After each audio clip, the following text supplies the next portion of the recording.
Muy bien, mi hermano Brian. Estamos estudiando entonces la doctrina de la escatología bíblica. Y nos ha tocado el punto del cual el título dice la importancia de la hermenéutica escatológica. Habíamos ya aprendido que la palabra hermenéutica significa interpretar. En este caso, hermenéutica escatológica es interpretar correctamente con los principios hermenéuticos el tópico doctrinal de la escatología bíblica. Y digo tópico doctrinal porque toda la palabra de Dios es doctrina, pero hay diferentes tópicos doctrinales. Habíamos aprendido en un comienzo de la academia de que te había puesto el ejemplo que cuando uno va a un hospital encuentra diferentes consultorios con diferentes especialidades, pero todos son médicos. Habíamos visto que hay doctores de medicina interna, hay doctores en el área de la oncología, hay doctores en el área de la ginecología y diferentes tipos de médicos, y todos están dentro del hospital y forman lo que es el Ministerio de Salud. Igual la Biblia, toda la escritura es doctrina, pero encontramos que hay diferentes tópicos o enseñanzas doctrinales. El tópico doctrinal de la cristología. Esa enseñanza es directamente sobre Cristo. El tópico doctrinal de la soteriología. Esa enseñanza es directamente sobre la salvación. El tópico doctrinal de la amartología es la enseñanza específica sobre el pecado. Y si yo quiero aprender sobre el pecado, entonces no voy a ir a Romanos 3:23. Voy a comenzar en el Génesis 3, que es el origen de la maldad y origen del pecado. Y voy a encontrar que de ahí hacia adelante, en los 66 libros, hay pecado. Y eso es lo que me hace aprender de la mejor manera la escritura sagrada, de una manera sistemática. La importancia de la hermenéutica de la escatología. Ya habíamos visto que en primer lugar debemos de interpretar correctamente las palabras. No debemos de cambiar la palabra que está escrita porque no la entiendo y la voy a cambiar mejor. O la voy a interpretar de otra manera cuando la palabra literalmente me enseña algo. No podemos sacar la palabra de donde está y el significado real de lo que es. Porque si no, estamos cambiando ya el contexto del texto por la cual ha sido inspirada la palabra de Dios. Amén, pastor. En segundo lugar, hay que interpretar el contexto de una frase. También lo que se dice antes y se dice después del texto. No es lo mismo leer un texto en el libro del Evangelio de Mateo con el libro de la epístola de Pablo a Efesios. Mateo es un libro que se escribió para los judíos, para responder a preguntas que judíos se hacían sobre dónde está el Mesías y a dónde está ese reino prometido. Y es por eso que el apóstol Mateo comienza genealogía de Jesucristo. Jesucristo, hijo de David, hijo de Abraham. Y después enseña Mateo sobre el reino de los cielos, sobre ese reino prometido a través de ese Mesías que iba a traer paz, prosperidad y justicia. No tiene nada que ver con el libro de la iglesia, que es Efesios. Son libros con propósitos distintos y debemos de tener en mente el enfoque del libro para poder lograr una buena interpretación. Debemos de interpretar gramaticalmente, es decir, considerando los principios gramaticales del idioma original de las Escrituras. En este caso, nosotros no somos griególogos, o sea, no somos personas que nos dedicamos al estudio de las lenguas bíblicas. Tenemos un conocimiento panorámico, pero no microscópico. Un conocimiento panorámico es como una persona que quiere estudiar el bosque y se sube a un helicóptero y le dice al helicóptero que baje lo más que pueda al bosque y con un largavistas empieza a ver el bosque. Esa es una manera panorámica. Y una manera microscópica de estudiar el bosque sería que esa persona baje del helicóptero y camine dentro del bosque. Amén, pastor. Nosotros estudiamos las lenguas bíblicas de una manera panorámica. Pero para entender mejor la escritura sagrada podemos tener comentarios bíblicos y diccionarios bíblicos, pero todo con la dirección del amado Espíritu Santo.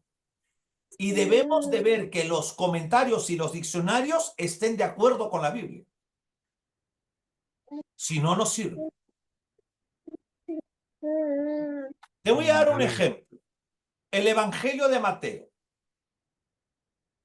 Quiero que observes mi mano. Me voy a poner de costado. Cristo está preguntándole a sus discípulos sobre qué dice la gente de él. Ahí hay una gran teología que no lo voy a tocar. Pero lo que Cristo está hablando es de comunión. Si sus apóstoles conocían a Cristo. Y Pedro es el que responde adecuadamente. Y por esa respuesta, Jesús, nuestro Maestro Divino, dice, y yo, o sea, Jesús habla de él en primera persona, y yo también te digo que tú eres Pedro, y sobre esta roca edificaré el verbo futuro, mi iglesia, y las puertas del Hades no prevalecerán contra ella. La versión Septuaginta dice, y yo, recuerda que ese pronombre yo es el pronombre del yo soy. Es el pronombre que usa Jesús. Yo soy el camino. Antes de Abraham, yo soy. Y yo también te digo que tú eres Pedro. Y sobre esta piedra edificaré mi iglesia. O sea, refiriéndose a él. Y puertas de infierno no prevalecerán contra ella. ¿Por qué? Porque la iglesia no es de Pedro, es de Cristo. Es Cristo quien derrama su sangre impecable para abrir otro pueblo llamado la iglesia. ¿Alguna pregunta? Ninguna por el momento, pastor. Acá por primera vez se menciona la palabra iglesia en el Evangelio de Mateo. Antes no existía ninguna palabra para iglesia. Yo sé que en el Antiguo Testamento encontramos el significado de iglesia, por ejemplo, cuando hablan de asamblea o de congregación. Pero no como la iglesia, el segundo pueblo, porque el primer pueblo fue Israel, el pueblo del pacto. Y Dios abre otro pueblo, que es la iglesia. Todos aquellos que son nacidos de nuevo, aquellos que son perdonados por la sangre del Mesías, aquellos judíos convertidos al cristianismo y gentiles. ¿Alguna pregunta? Amén. No, pastor. ¿Estás de acuerdo? Amén. Sí, sí, pastor. Se menciona la palabra iglesia en el Evangelio de Mateo. Y el Señor dice, sobre esta roca, sobre él, y el verbo es futuro, edificaré. La iglesia no existía todavía. Por lo tanto, vemos que hasta ese momento Mateo sigue siendo un libro para judíos, pero Amén. con aplicación para nosotros, por supuesto.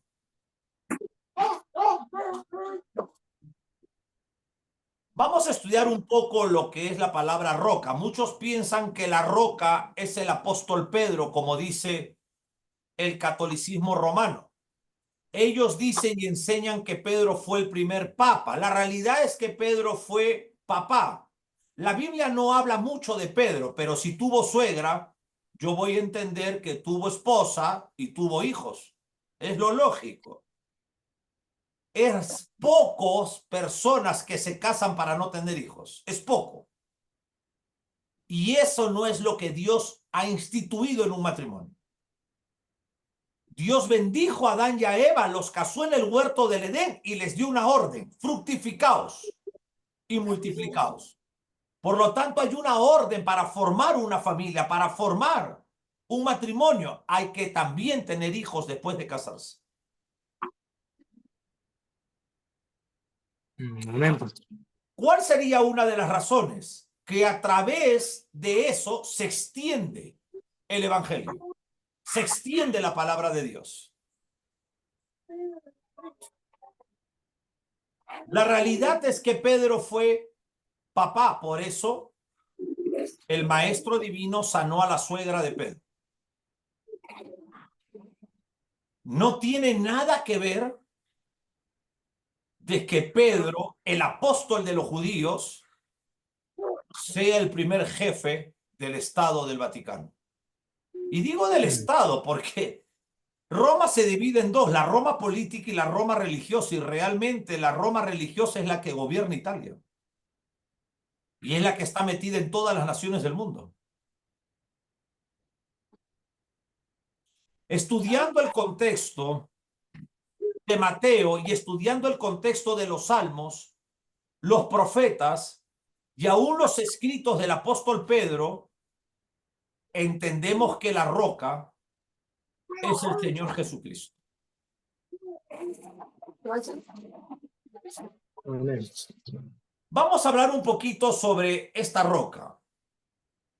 El profeta Isaías, en el capítulo 28:16, escribió: por tanto Jehová el Señor dice, por tanto Jehová Adonai dice, he aquí yo he puesto en Sión por fundamento una piedra, piedra probada, angular, preciosa, de cimiento estable. El que creyere no se apresure. Acá está hablando de una manera de un lenguaje de un constructor. De ahí vemos Romanos 9:33. Como está escrito, he aquí pongo en Sión piedra de tropiezo y roca de caída. Y el que creyere en la roca no será avergonzado. Primera de Corintios 10:4. Y todos bebieron la misma bebida espiritual, porque bebían de la roca espiritual que los seguía. Y la roca era Cristo. Primera de Pedro 2:8. Y piedra de tropiezo y roca que hace caer, porque tropiezan en la palabra. O sea, eso es lo que significa del griego amartina, donde se deriva amartía, pecado. Por cuanto todos pecaron, todos están destituidos de la gloria de Dios. Esa palabra amartía, pecaron, significa errar en el blanco. Y piedra de tropiezo y roca que hace caer. porque tropiezan en la palabra, siendo desobedientes. Siempre no dan en el blanco, siempre están tropezando, a los cuales fueron también destinados. En estos Amén, amén. pasajes, Cristo es identificado como la roca sobre la cual se edifica la iglesia. La fuente de agua viva, la piedra de tropiezo y la roca de escándalo para los que no creen. Y la piedra angular preciosa y el fundamento seguro para la iglesia. La roca es Cristo, no Pedro. Pedro, hermano, era un hombre que Satanás lo usó en algún momento para limitar al propio Jesús. Amén. El apóstol Pablo reprendió a Pedro. Si Pedro hubiera sido el primer papa, Pablo no lo hubiera nunca reprendido, porque ya hubieran sabido desde el comienzo que Pedro era el papa, el representante de Cristo en la tierra. Y eso es imposible porque nadie puede representar a un Cristo santo siendo pecador. No hay hombre que lo pueda representar. Por eso, el Padre y el Hijo enviaron al Espíritu Santo. Me voy, pero no os dejo solos. Os envío al Consolador, al Paracleto en griego. Él os guiará. Él es el pastor de la iglesia neotestamentaria. Él os guiará hacia toda verdad. ¿Quién es la verdad? Cristo. Él te va a guiar a Cristo. Y Él va a formar el carácter de Cristo en la vida del creyente. Ese es el ministerio del Espíritu Santo. Amén, Tremendo, amén, pastor. tremendo, glorioso. Sobre esta roca edificaré. Mira el verbo. Está en futuro, edificaré. Quiere decir que al momento que Cristo pronuncia estas palabras, todavía no estaba formada la iglesia, pero sí estaba preparándola. La iglesia era un proyecto del futuro. El verbo edificaré. Observamos la importancia de la expresión. Mi iglesia, la iglesia humanamente hablando, no tiene dueño. La iglesia solamente le pertenece al Señor.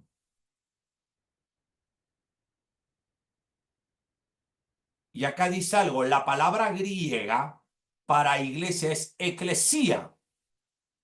La palabra eclesía se deriva del verbo ekaleo. El compuesto ex significa fuera y kaleo significa llamar o convocar. Por lo tanto, el significado literal de iglesia es llamar fuera. El edificio que Cristo construye es la iglesia.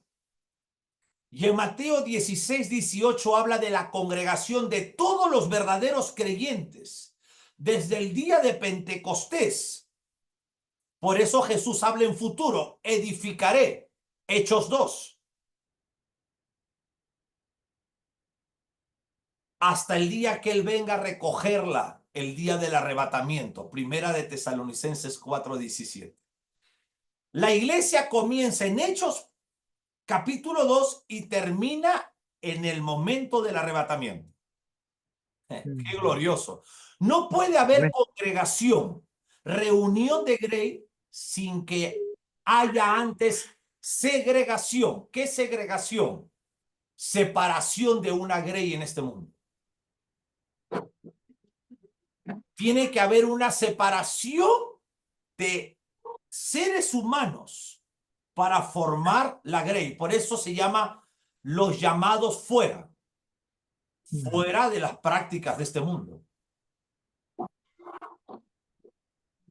Y las puertas del Hades no prevalecerán contra ella. El Sheol en griego, Hades, Sheol en hebreo y en griego Hades, era el mundo subterráneo, lugar de almas, de las almas, donde iban después de la muerte. Sus puertas son como las fauces de un monstruo que se traga de las cosas terrenales. Estas fauces no se tragarán la iglesia, porque Cristo siempre en todo el mundo tiene verdaderos creyentes. Estos verdaderos creyentes son convertidos y están sellados con el Espíritu Santo. Acá. Tratar este tema tan hermoso es hablar de la doctrina de la eclesiología, mi hermano Brian. Amén, pastor. Muy bien, mi querido hermano Brian. Vamos a quedarnos ahí porque tengo una reunión ahorita, pero vamos a continuar con el libro de Daniel. Después. Amén. Amén. Amén, amén, pastor. Muy bien, gracias. Ya te escribo en un ratito. Gracias a usted, pastor.